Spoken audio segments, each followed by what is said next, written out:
President Barack Obama returned early from his annual holiday in Hawaii to a Washington deeply mired in another partisan stalemate.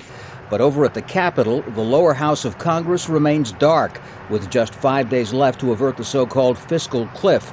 Its Republican Speaker John Boehner says he won't call the House back into session until the Senate acts first on a compromise measure. But Democrats controlling the Senate say it's up to Republicans to make the next move. They say Boehner is the captive of radical conservative Republicans who refuse to raise any taxes on the rich. For months, he's allowed House Republicans to hold middle-class taxpayers hostage to protect the richest 2%. And the funny part about that, Mr. President, the 2% don't want to be protected. The majority of rich people in our great country are willing to pay more. Without a deal, the immediate effect would be a tax hike affecting nearly every American taxpayer. Relief checks to 2 million jobless Americans would also stop.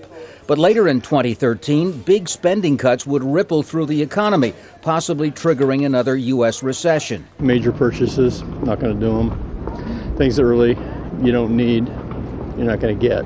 It'll probably affect my finances in a huge way. So it affects my dad. My dad's 76, and he's already got his food stamps cut and his Medicaid cut, and I don't know how much more they can cut.